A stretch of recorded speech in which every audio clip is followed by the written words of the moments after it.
And welcome to today's Leadership Lessons with a very interesting title, From Caesars to Cyborgs, which will all become very clear as we start to introduce our speakers today. Thank you everyone for joining. I'm just going to give it a few minutes while people are coming in from the waiting room and entering in. So thank you very much. This session is being recorded. So if you find it fascinating, then please do recommend it to your colleagues to listen to from our membership area. We want to make sure that it is as interactive as possible as well. So do feel free to keep your cameras on, but please be muted so that the flow of conversation goes well. The chat room functionality is available, and I will be monitoring that, allowing Meena, Andre, and Paul to speak during the session, but I will be looking at it and interrupting.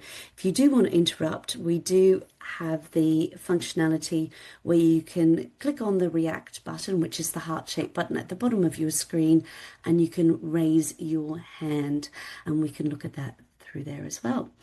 There are still people joining from the waiting room, but I think we might kick off now that I've done the basic housekeeping and hand over and introduce Meena. Oh, but no, Chloe was reminding us what else was going on, but that's okay. People are still joining, but Meena, I think it's best if we just hand over to you now. Thank you. Thanks, Nikki. And welcome everyone. I'm Meena and for those of you who don't know me, I'm the CEO of City HR, and I have the pleasure of hosting a conversation today. Leadership Listens. If this is the first time you're kind of joining one of our leadership listen sessions, let me talk to you a little bit about that. It's a bit of tongue teaser, a little bit about it. So what we're trying to do for this year is actually bring together different kind of leadership thinkers, usually when they've written a book, actually, to explore their respective lens on leadership. And today is really no exception. We're joined by two amazing experts exploring their books. And I don't know which way to go, but you can see both of them behind me. But just before that, I just wanted to say a couple of things about the context within which financial services leadership is focused. And I'm really keen to hear more about you. This is my own reflections, just a couple of things that kind of came up for me. So I think, first of all, leadership in FS is really being reshaped in real time. And what I mean by that is things like technology, regulation, shifting expectations of employees, expectations of clients, this move to more personalized thinking is all kind of putting a strain on what we mean by leadership across FS. And then we also have, leading up to the session, Nikki, Peter, Paul and Andre and I actually talked about the changing role of regulation across the sector. And I don't think it's the stick that it once was. And certainly over the last kind of 10 years, we've actually really focused on regulation as a stick in FS.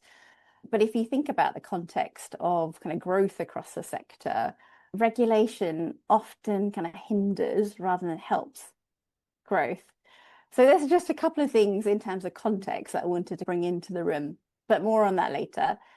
The other thing I want to do before we start on introductions is we are actually giving away the copies of the two books that we have, so Paul's book and Andre's book, to City HR members, and we're going to base it on whoever asks the most interesting question in this chat. I'm going to let Paul and Andre decide actually who gets their respective books based on the kind of question. No pressure at all, but do be thoughtful about the kind of questions that you have. But without further ado, I'm going to ask Andre and Peter to introduce themselves. Peter, sorry, I keep calling you Peter, Paul, apologies. But let's start with Paul. Paul, tell us a little bit about yourself and the book. Yeah, thank you, Meena. It's a pleasure to be here with you and your colleagues and with Andre to talk about leadership. I've most of my professional career, I've dealt with leadership and leadership development, first in several large corporations, and after that as a coach and consultant, working with leaders and working with companies to develop leaders. So it's a topic which is close to my heart and still is. I also happen to be a historian by background, so every once in a while I do use historical examples to inform what I do in leadership development. And this book is one example of that. Of course, Julius Caesar is a very known figure, and a library full has been written about him. And nevertheless, I think I've added something new in the sense of that what I've done is I looked at Julius Caesar as a case study while applying several leadership models, which I found to be very useful in my own practice in leadership development, so about motivation, about career development, as well as about leadership behavior and competencies. And that, I think, brings a new perspective on Julius Caesar, but more importantly, makes it, I think, at least that's what I intended, a useful case study for both leaders themselves to learn from, as well as professionals who develop leaders in to see for what are the strengths and also weaknesses, the successes and failures of this otherwise quite successful leader. And Paul, I kind of noticed that you'd cited Yuval Harari in the book in terms of history as the study of change. Yes. Talk to us a little bit about behind what sits behind that for you. Yeah, history is the study of change, because when we look at history, yeah, we see things happening, and it's also those things that happen, those changes, which are the most interesting to look at. So we see how countries rise and fall, how leaders rise and fall, and what they do, as well as trends through history, how humanity has developed. So in that respect, I think Harari is right in a sense. There's a lot of change in history, and that's what we most look at when we look at history. And Andre, I know you are a fan of history and cycles as well, but tell us a little bit about yourself. Yeah, so I was thinking about how to introduce myself, and I guess I've had 3 acts in thinking about leadership and maybe a little bit of a preamble. So in preparing for this, I thought our expectations about leadership and ideas about leadership are often shaped by early experiences. So I grew up in New Zealand, a small country, very far away from everywhere. And I thought about what were the leadership archetypes that I grew up with, and it was very much all blacks who would often suffer these huge physical injuries and go through in a stoic way pain to have great achievements. David Longy, who was a prime minister at the time, who really was one of the first people to introduce sort of neoliberal ideas, but also stand up to the French around Pacific nuclear testing. And the third model was Team New Zealand, who was the sailors, basically. And that was very much harnessing technology take on a kind of a world monopoly. So in many ways, those were the models of leadership which were built, I was brought up with. Quite masculine at the time. That certainly changed with folk like Jacinta Ardern, but I think that had an effect. So after that, I traveled the world, and the first act was really about studying leadership and teaching leadership as a sort of a researcher doing a PhD, studying how leadership plays out in knowledge-intensive kind of organizations, and also teaching people who are either MBAs, but also people becoming kind of future leaders. So I did that for around about 10 years. Yeah. In the next 10 years, I focused on, okay, I've spent a lot of time doing research and teaching and publishing in academic journals. Let's move on to working with and doing a bit more kind of public engagement, advisory, and working with media. During that time, I did a lot of executive education work for a range of financial sector organizations and others. I also did some government work, ended up doing some work with the House of Commons, which was really interesting, a wide range of things. And over the last 5 years, I've thought that, okay, let's take the advice that instead of advising on things and researching things, let's do it yourself. So for the last 5 years, I've been the Dean of Bayes Business School, so one of the leading business schools in the UK, a business school very much focused on the City of London. So that means I'm chief cat herder to about 350, 180 academics, and then a similar number of professional service staff, and trying to navigate a very rapidly changing market involved in higher education today, which has taught me a lot of lessons I don't think I would have ever learned by research or advisory roles. Yeah, nice. And I think you've weaved some of that into your book in terms of examples as well, in terms of higher education space. So let's kind of dive into the kind of books then. Well, let's go back to you then. You started talking a little bit about why Julius Caesar, but talk to me about the background and what made you kind of write the book. Yeah, it's not the first book in that regard. It's something which, frankly, I enjoy doing, but also have found to be useful for myself as well as for the people I work with and the general public as well. But to come to this specific one, yeah, there was the desire to write another book, but a different one. On the one hand, looking for a case study and looking at Julius Caesar, which over the course of my life, I've studied a few times, but I found him increasingly complex and intriguing, and that's why I chose him. But then also particularly also desire to do something new in the sense of applying several leadership models to this case study and see what that brings. So that's really the background and the motivation. Yeah, interesting. I find it an interesting choice of profile in that I'm a big fan of the rest is history, and that has really Yes. swayed my view on Julius Caesar. And they cast a very bleak view of Caesar, almost kind of Trump-esque. And so I'm curious as to, your perspective on Caesar as a Yeah, indeed, and I think, and thanks for bringing it up because there's a lot of mythology around Caesar in that regard. But what I've tried to do is to look also particularly at the person behind the leader, what his true motivations were, and to dig also into his upbringing and his psychology and what effect that had on him. And I think then you see a different picture. It's a hugely successful leader, there's no question about it, and that's why we're still talking about him, and still his name is still being used. The Russian word of Tsar comes from Caesar, and the US government happens to have also czars in their government, the borders, and so forth. It also means that, yeah, it's still very much in our mind. But the other hand, yeah, there's this mythology, and when you look behind and you see a successful leader, but not a perfect one. And I think that makes it interesting to see what were his flaws and where did he go wrong. I think that also makes it an interesting to learn from, because to learn from, it's difficult or even impossible to learn from somebody who's perfect, but someone successful yet not perfect. That makes it more human and more close to the reality of that also other leaders live nowadays. Yeah, and you really do bring out the kind of person in the book behind the, it's almost the person behind the leader, but we'll kind of go on to that in a little bit. Andrew, how about you? What's kind of prompted the book? The book, in many ways, is a continuation of work which I'd done earlier. So I think later we'll get into talking about a project which I'd done some time ago, which was looking at how do people think about leadership in knowledge-intensive firms, so the kind of firms which most of the people on the call work in. And we talked about these metaphors of leadership, which I think we might have a chance to unpack a bit later. Yeah. But what we realized after doing that work is that a lot of leaders, they want to care for their people, set visions and direction, coach people, provide a kind of a corporate culture which gels people together, but they're highly constrained by a series of what we've called sludge, which is things which make it difficult to do things. So it's like the opposite of nudge. So a nudge is it makes it easier to do things. Sludge is it makes it harder to do things. Yeah. Now, the irony we realized is that often this sludge is sometimes put in place for very good reasons, right? So rules and regulations and so on are often put there for good reasons. But the danger is that there's 20 different departments in an organization all adding their own sludge, and we end up getting trapped from doing things. So as a result, the experience that many people will have on the call, but also me as a leader, but also when I speak with professionals, is they spend more and more of their time doing things which are absolutely non-core to their work. They feel exhausted and they don't feel like they're actually achieving very much. So we wanted to explore that phenomenon.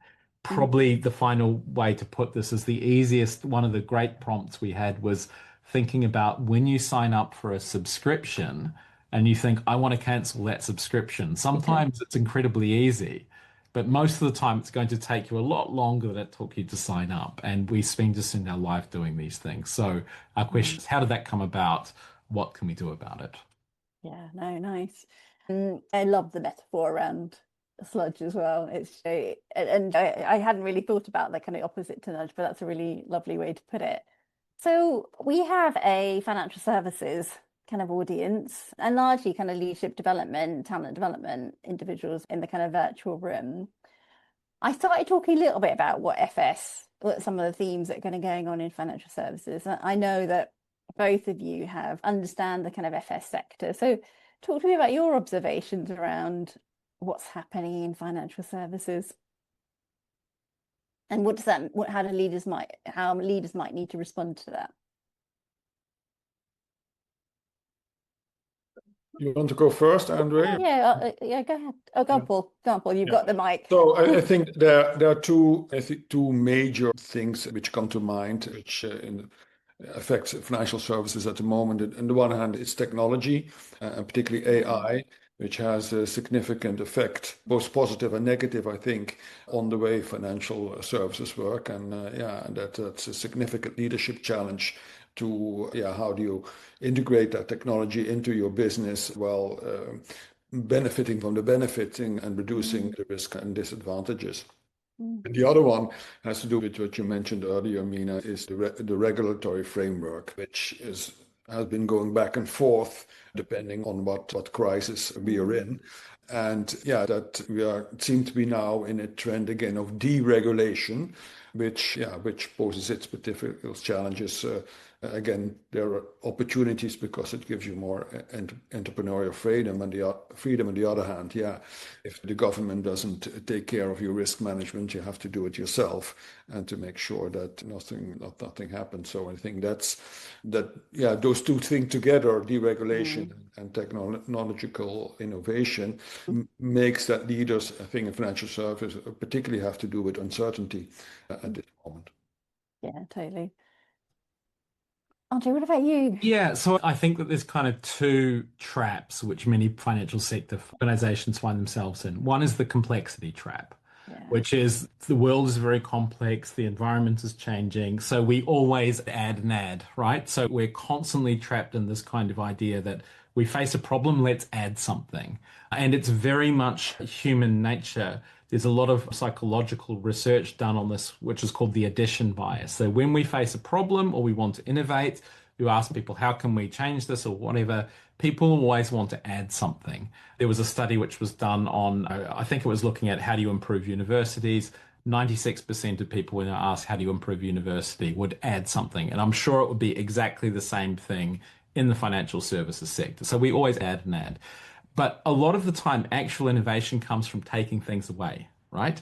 So if you want to make a car go quicker, often the thing to do is to take things you don't need away from it. You want to make a technology work better, you take things away from it. But the difficulty is taking things away, stopping things from happening is an incredibly difficult problem because we become attached to this complexity. So that's the first problem which financial sector organizations suffer. The second problem is well known in strategy. It's called the competency trap, which is basically we get trapped in what we're good at doing. And we often invest more and more at what we're already good at doing. So banks are great at payment systems, insurance companies are great at managing risk and those kind of things, but they get trapped in certain ways of doing it. So organizations get trapped, but also leaders get trapped as well. So one of the things which I've done in a range of financial sector organizations over the years is get leaders to think about their ways of leading and how they get trapped in something which might have worked in the past, and they want to just repeat it and make it bigger and bigger. But often that leads to the downfall. So we've seen this in so many other, not just company cases, but individual cases where people often invest in things they're good at doing, and that will actually lead them to avoid learning and developing things they might not be so good at doing, which will be useful further down the track. Yeah, so quite a lot of sludge, really, with those two areas. Yes, exactly. It was interesting. I saw something about EasyJet, and they had one of their values or metaphors that they use is easy is not easy. And so I think as you were talking, I thought it just kept coming back to me, and that actually to make things really easy for customers, for our employees, actually often internally is not easy. Really helpful in terms of the FS space. And actually, if you're on the call listening, and if there is anything in that FS context that you want to explore with Paul and Andre, just put it into the chat. So let's kind of move on. We're focusing on leadership. Andre, you talked a little bit about some of the metaphors that you use from your background around leadership metaphors. And you talked about things that you might be exploring around that metaphor piece at the minute. Just talk to us a little bit about what's in your head at the minute around that. Yeah, about a decade ago, we did this large sales study of a lot of knowledge-intensive organizations, including consultancies and banks and a range of other kinds of companies. We identified that leaders tended to think about the world and think about what a good leader was and what a leader needs to do using one of six metaphors is sometimes a combination. So one was the buddy. I'm people's best friend. Being a good leader is to be Yeah. their friend. The Yeah. second one, therapist. I'm here to listen to people's problem and help them develop and all that sort of stuff. Third one, maybe linked with our friend Julius Caesar here, commander. I'm here to provide us very strong direction forward, fight with the troops, those kind of things. Number four, sorry, is the saint. I'm here to give a great vision, a grand vision, a set of values that people can buy into. Then we found two rather darker metaphors. One was the bully. I'm to make an omelet, you have to crack some eggs, those kind of things. And the final one, and it was very prevalent in financial service sector, was the cyborg. You're going to work 100%, I'm going to work 110%. So this idea that you lead through extreme effort. And what we also found is that four of those metaphors, generally speaking, worked, often best in combination. So the buddy, the therapist, commander, and saint. Most people, teams would tend to be a bit more productive, they'll be a bit more engaged. The ones which undermined teams were the bully, which is for obvious reasons, but interestingly, the cyborg as well tended to undermine teams. The reason for this is that it burnt out the person who was leading the team because they would take on everyone else's work. They were 100% competent. The next person to them was 80% competent or 90% competent, so they'd take on their work. And the second thing is that it would alienate their team because effectively the leader would take on all the tasks and they wouldn't be given a task to learn. We developed that framework. I've used that with sort of executive education with a wide range of organizations in and outside of financial services. In the Metaphors We Lead by book, we experiment with a few new metaphors which come out of these increasingly complicated organizations where leaders are constrained. And one is this idea of the leader as a plumber. Right. So it's not a great visionary who's there to provide a great future or command on the battlefield. It's there just to unblock practical problems. And often when you ask people in a team, what do you want from your leader? They'll often say, just to unblock the system. What do you want from a senior executive? Make a simple system which I understand and my role in it. So actually taking away complexity is often one of the things which leaders, which followers are looking for, and also investors are looking for as well, rather than adding complexity, which leaders often do. Yeah, nice. Love those. Well, so Andre had a view around what Caesar was versus those six frameworks. Do you agree that he's more that kind of commander? He was often, and I think and Andrew touched upon that also a bit just now.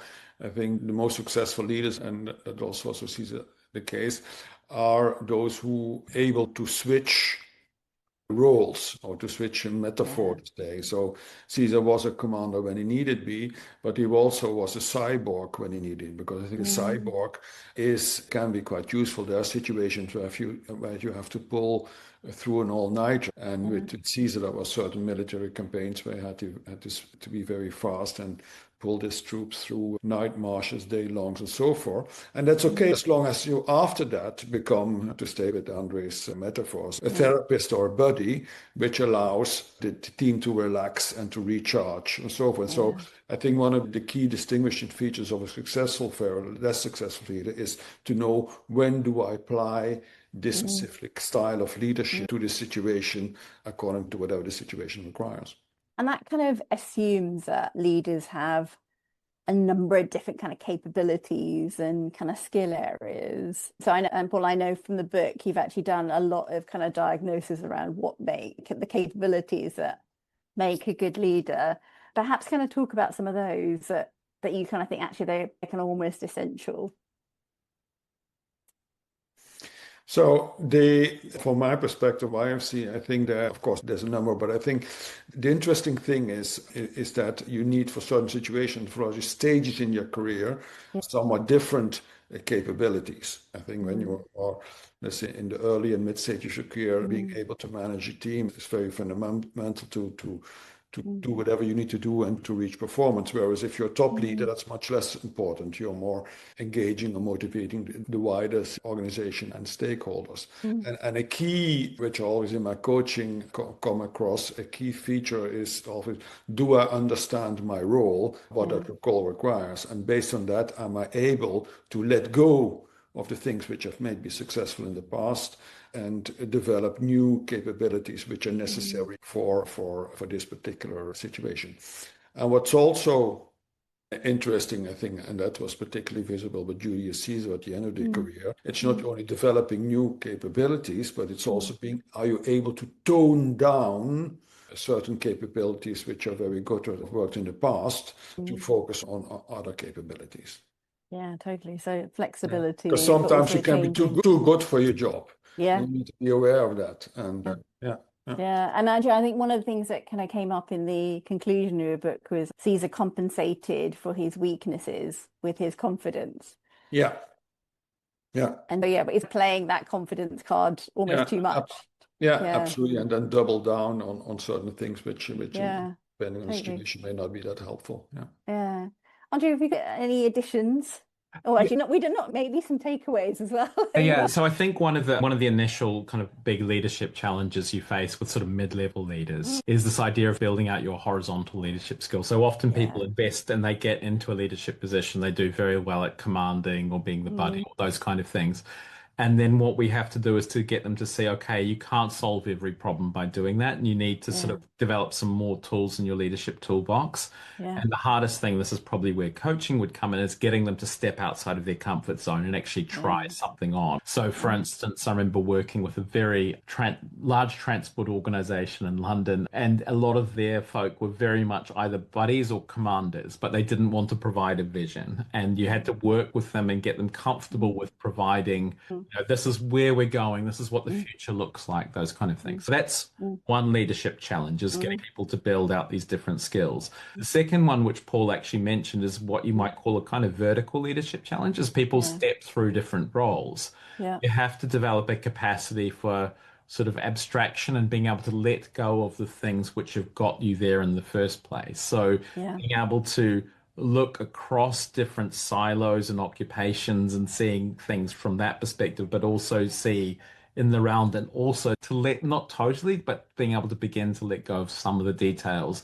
And one of the most interesting challenges, which I've realized, this was really post-COVID, talking with one of our research centers we have here, is one of the biggest challenges which senior executives face is developing systems leadership capabilities. So being able to not just lead within their organization and to some extent with their industry, but actually across industries. So if you want to solve big problems, that was happening with COVID, but there are all sorts of problems now, you often have to engage with people across industries who really don't think like you and knit things together. And that systems leadership capability is a really interesting one, which senior executives, I think, need to build.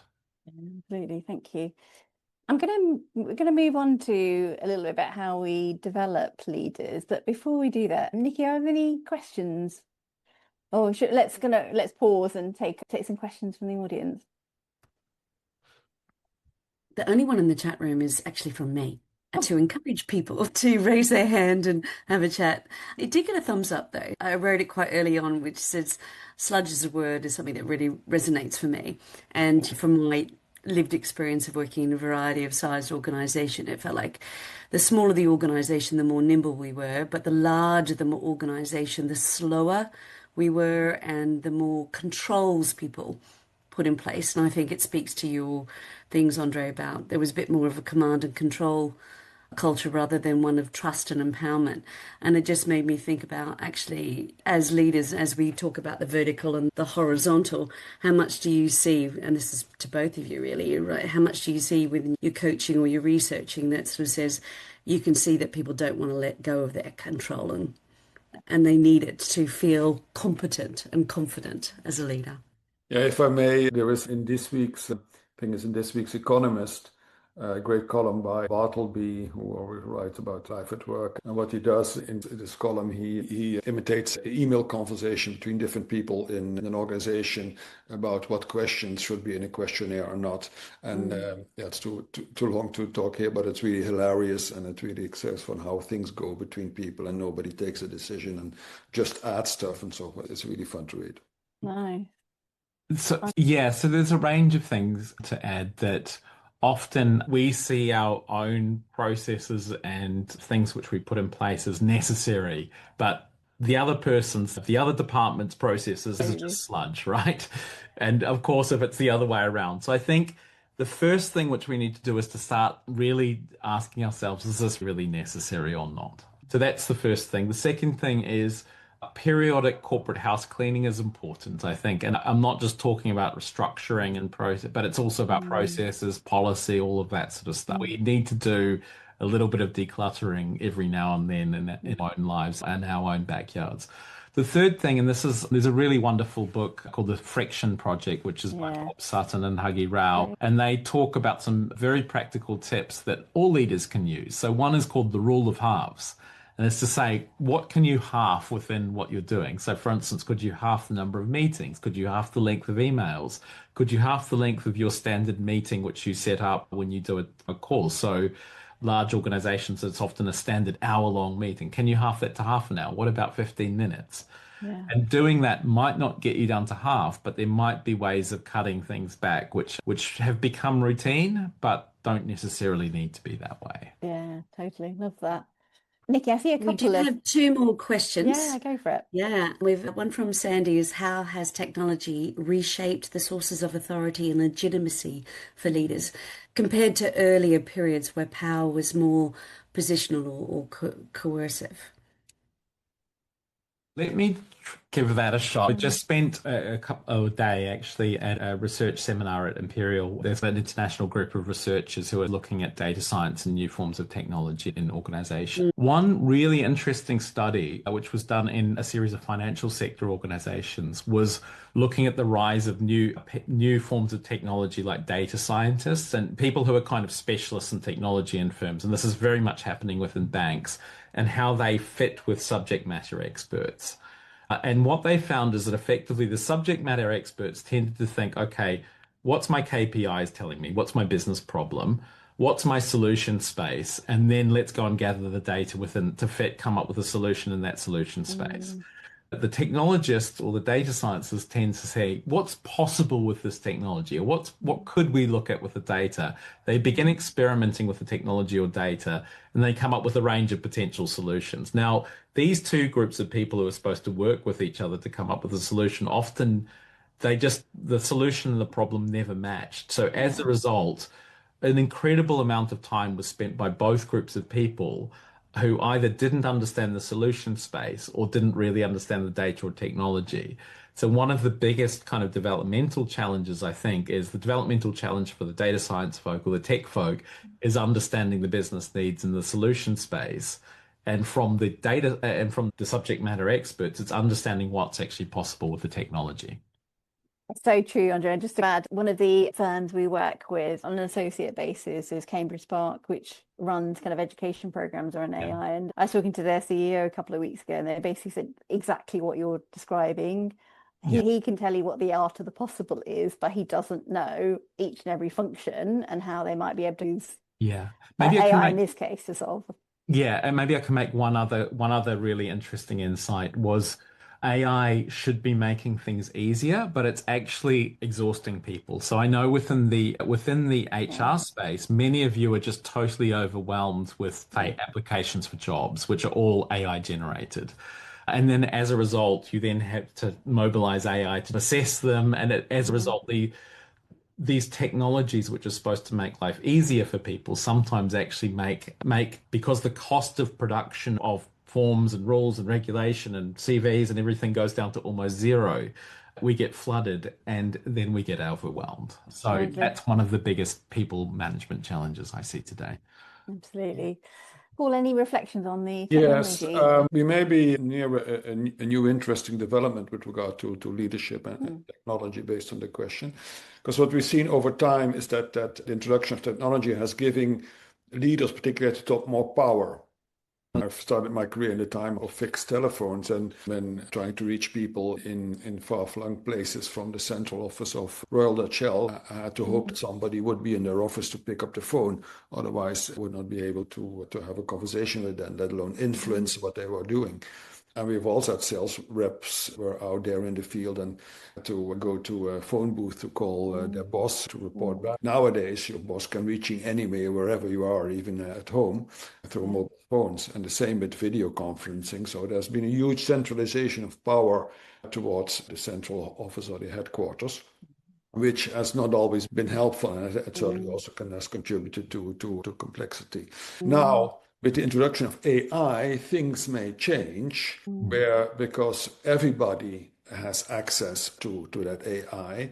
People lower down in the organization may be able to quicker do things independently, not necessarily need to ask for permission to get things done. And that, I haven't seen it yet, but the potential is there. And some organizations may actually leverage that potential to go back to a more decentralized organization with more autonomy at the different parts of the organization to the benefit of working with clients and so forth. Yeah, great question. Thank you. I We've see this. got, Oh, yeah, go ahead, Nikki. I was going to say, we've got two more as well. From Amanda, she says she likes the concept of reducing complexity by taking stuff away. And here's the nub of the question. Any tips for encouraging leaders to buy into this concept? Which did make me smile because I've probably got many stories of the times when you're in the leadership group going, so that's 12 priorities, which really is saying that we've got none, right? Yeah. How do we make sure that we've got 5 really good priorities? So yeah, how do we get people to buy into the concept of taking stuff away? A couple of observations. One is just demonstrating that the taking things away in some cases works and makes things quicker, right? So a simple demonstration in a very practical way. I think that's one thing. The second thing, as a leader, actually modeling your willingness to kill your darlings, as they say, right? So your willingness to say, I'm not going to do this thing, it's my pet project, it's my hobby horse or whatever. That's important. And also, I think then developing a routine around sort of simplification. So when you're coming up with your 10 priorities or whatever, having a routine at the end of every meeting of what are the 3 things we can take away from this. Like we know from human memory, basically can take up to about 7 items in your memory. And then after that, people just forget. So once it goes over 7, you're already in a bit of a danger zone. So you really need to simplify. A tactical way of doing that, which I'm sure many on the call have realized, is that you say, oh, let's just focus on these 3 things for now. So using movement and time is the best good way to do it. Totally. Paul, any other things you can think about in terms of simplifying? Yeah, I think with regard to the encouragement is important, and for me that's connected with the incentive. So I think particularly in financial services, the financial crisis was in 2008, if I recall well. So that means that we now have a whole generation of leaders in financial services who grew up with the idea of compliance, and they have been incentivized to manage risks rather than pursue opportunities. And I think there a shift is necessary as well to, again, encourage people to incentivize them for pursuing opportunities as opposed to management. I think that will help a lot because once you have that incentive, you may then also look at, okay, what is keeping me from pursuing these opportunities? It may well be in this complexity to where there's maybe too much risk management and not enough freedom. Yeah, nice. Thank you. A good follow-on question for that one will probably be from Bharat because it's similar to the question from Amanda, which is most of the unnecessary meetings procedures in financial services come from fear and potential risk. So that's the point that you were making. And leaders often don't question those due to their own fear. What would you recommend HR teams in helping leaders recognize the need for removing this complexity? Would it be anything different given the kind of risk and fear profile that you have in FS? Yeah. So one thing which is worthwhile saying is to what extent are using your own instead of using social proof, using actual proof. So often within organizations, we make decisions based on what other people are doing and what expectations are rather than what the actual risks are. So if FS organizations have a lot of data and they're quite good at identifying where actual risks are and actually using that as a way of making decisions rather than am I creating a social risk? So that's one way of doing it. The second way of doing it is that you could say, okay, maybe we do have to have a meeting on X, Y, or Z potential topic because there's a 3% chance that it might become an issue further down the line. But do we need 20 people in the room looking at it, right? Or do we actually just need one or two people to keep an eye on that risk? So even paying it, it's about division of labor, of attention, and being happy with that. So that's one way of managing it, I think. Nice. Nikki, there was a question, another question, was there? Yeah, there was from Hardip. She'd love to hear your thoughts on what leadership priorities will be in 5 years' time. And so would I. Paul. Paul, do you want to start? Well, yes, it will be a different world by then. That first of all, and it's difficult to see what world it will be. Yeah, on the one hand, it will be different, and the other way to be the same. And to start with the latter, it will still be managing people. So the whole idea of identifying the right people, developing them, motivating them, putting them in the right roles, structuring your organization, all that will still be important. I don't think that will change. The focus, I think, is hopefully by then leaders will have taken the lessons Andre and I just expressed to heart, introduced to reduce complexity, to manage technology in a way that is helpful for the organization and to deal with whatever the consequences of that is.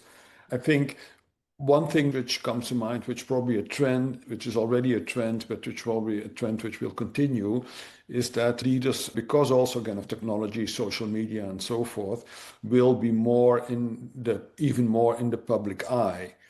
So whatever leaders do, their behavior, their values, and to what extent their behavior matches their values, do they actually do what they preach? I think that will be very important. That will also have an impact on their success and even on whether they can hold on to their job or not.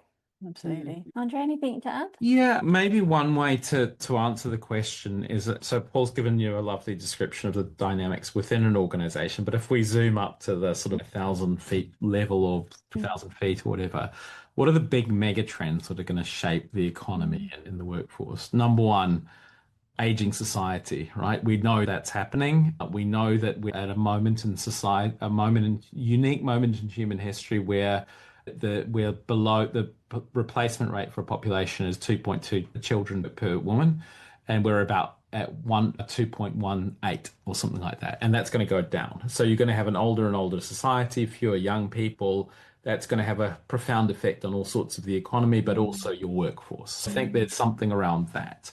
The second thing is that we're going to live in a warmer world with resource scarcity. So I think challenges that come from resource scarcity, whether that's physical resources, but also the challenges which might just come from having to deal with a world where people don't maybe have as much as they had in the past. And I think there's sort of dynamics which might give rise to problems around that. And the third thing, which is often overlooked, is in the rise of humanoid robots, right? So you probably saw this marathon running robot during the weekend. The actual story behind that is that in the Chinese Communist Party's next 5 or 10-year plans, one of the top 5 industries which they're going to heavily invest in is production of humanoid robots. They're about £5,000 to buy increasingly, so you will see them everywhere doing all sorts of different tasks. Leaders will not need to just be leaders of human teams, but also automated teams. Number 4, I think, is around neurodiversity and tech backlash. So we're beginning to see people saying, what age should we give mobile phones to children? I could imagine a kind of stripping away of technology in some places, and particularly when people begin to say, this technology has triggered my neurodiversity issues and linking those things together in some way. So there's going to be an interesting one. And number 5, which is already underway and is really important for financial services, deglobalization. Right. So what we're beginning to see is the world's economy fragmenting into some blocks, and to what extent does that continue or not is going to be a really interesting question. Yeah, really helpful, and lots of kind of leadership skills, capabilities needed to respond to some of those mega trends. Yes, absolutely. Before we go on to kind of Sandy's question, I know one of the things that people on the call are probably really keen to understand is really the development of leaders. And so how do you go about developing leaders? Paul, I'm going to come to you only because I remember reading in the book around Caesar and a lot of how he became a leader was actually part of his upbringing and the expectations of his family on him. And so I'm just curious around your approach to kind of developing leaders and this whole kind of nature versus nurture debate. Yeah, I think that there's, and I quote that book well from a guy called Marshall who looked at the right stuff, or astronauts are being selected and developed. And I think that's a valid point. You're saying you have raw talent. There's something about being born. There's something certain, you need to have a certain number of basic talents to build on, otherwise you're not going to make it to a leader. But then afterwards you need to develop those. It doesn't come by itself, and there's a whole process of development of through experience, through training, through coaching, to get people to the top. I think so. That's important. And the aspect which is part of that as well, and I think that some work can be done by organizations, HR departments in the sense, is to help leaders understand themselves. Where am I coming from? What are my basic talents? What has been indeed my upbringing? What are some of the obstacles in my psychology which I bring with it, which may prevent me from being successful? What are the opportunities, and how can I work with that so that you get a more individualized leadership development? I think because the past a lot of leadership development has been focused on skill development, which is helpful, how to do a performance evaluation, how to give feedback, and that's necessary and helpful. But beyond that, there is also the specific to match that to your individual profile and your own risk and opportunity profile to work with that. Yeah, and I noticed one of the things that you talked about in the book is really around Caesar just didn't have the ability or time to kind of self-reflect. Yeah, absolutely. And there needs space for that and help for that. I mean, and there are also ways to do that, which are both effective and efficient in the sense that they don't necessarily need a week of therapy to find out who you are. An effective instrument and coaching methods which can do that very efficiently. Nice. Andre, anything else to add in terms, because you spend a lot of time with leaders and developing them? Yeah. So I'd say that there's a range of things. So one is thinking about particularly HR and talent development groups is what's our leadership brand? So if I hire someone from your organization, what kind of person am I getting? And often the most successful people have a kind of a sense of the type of person which you might be getting from your organization. Having that kind of clear and a sense of how people might move toward what that looks like and how people might move towards it. The second thing is an understanding of followers. So we have 100 books on leadership, but very few books on followership, right? And often we learn leadership through becoming followers to begin with. And then the next part of that is matching it, having the capacity to match our own leadership skills to the followers we have, right? So often there's a mismatch in those things. And the final thing, and really picking up on what Paul is saying, one of the big challenges, particularly given the fact that we're supposed to go through a number of careers in our lifetime, is that managing transition, whether that's transition in, out, upwards, sideways, those kind of things. And often those transitions involve not just new skills, but new senses of self, and helping people to make those transitions is a really vitally important part of stepping into leadership roles. Say, the classic one, which we spend a lot of time dealing with at Bays, is transitioning people from great experts into leadership roles and getting them to say, okay, I'm an expert, but I need to put some of that away for now to inhabit the leadership role. Or getting people to transition from I'm the king of my silo to being able to think about across an organization. Or maybe my whole identity is given by this organization, but actually I have an identity outside of work, which I can make a contribution to, and so on. So I think these transitions are really important as well. Nice, thank you. We're almost at time. I want to just make sure we cover Sandy's question. Paul, I'm going to ask you to think about it first, and then Andre, if you can look at the questions, and who would you want to give your book to from the questions? But Paul, why don't you take on Sandy's question, which is, what aspects of effective leadership do you believe have remained fundamentally unchanged despite the tech innovation? Yeah, so as Andrew just said, followers are important. If you don't have at least one follower, you're not a leader. So I think that relationship between leaders as followers and to turn followers into effective collaborators, which through which you get the results you want to achieve as a leader. I think that's a fundamental thing which remain constant. The way how to do it will change because there's a lot of talk about difference in generations and how they're motivated differently, Gen Y, Gen Z, and so forth, which is very true. But essentially, the relationship between leader or follower are there. And to add to that, with an example from Judy's here, there's also the other side: is how followers influence leaders, because one of the most iconic events was Caesar crossing the Rubicon, which has become a metaphor for crossing the point of no return. It's always been displayed as either Caesar wanted to do that because he wanted to have absolute power, or he was forced into that by others. But actually, when you look into that, as I've done, you see the influence of followers that actually was Caesar was pushed without him fully realizing into that decision, which otherwise he may not have taken by his followers. And I think that's something which leaders are also perhaps not insufficiently aware of. And that's also something, of course, which remains constant going forward. Yeah, nice. So, Paul, your turn to look at the questions. I can Andre. I can answer the question. So one interesting thing, just to respond to something Paul said, was one of the interesting things with the kind of increasingly complex organizations is increasing numbers of people who have manager in their title have one or fewer followers, fewer than one follower, 0 followers.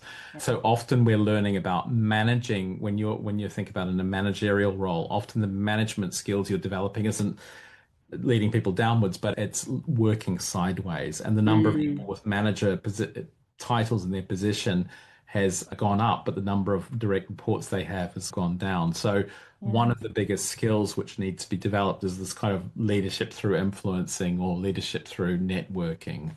It's an important skill. Nice. And who are you giving your book to? Oh, so I'm giving Barack. I'm giving it to Barack because it's a question I find difficult to answer. It's a thought-provoking one. All of the questions are very good, I must say. So there were many contenders, but that's the one I think I'll. Oh, well done, Barack. And Paul, who would you like to give your book to? Yeah, I'll give it to Sandy because she has asked not only one but 2 interesting questions. So that's really very perceptive. Thank you, Sandy. Fabulous.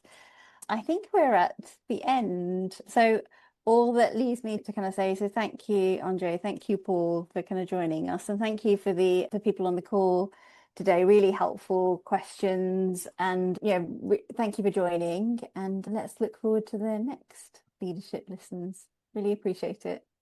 Thank you. Thank you so much.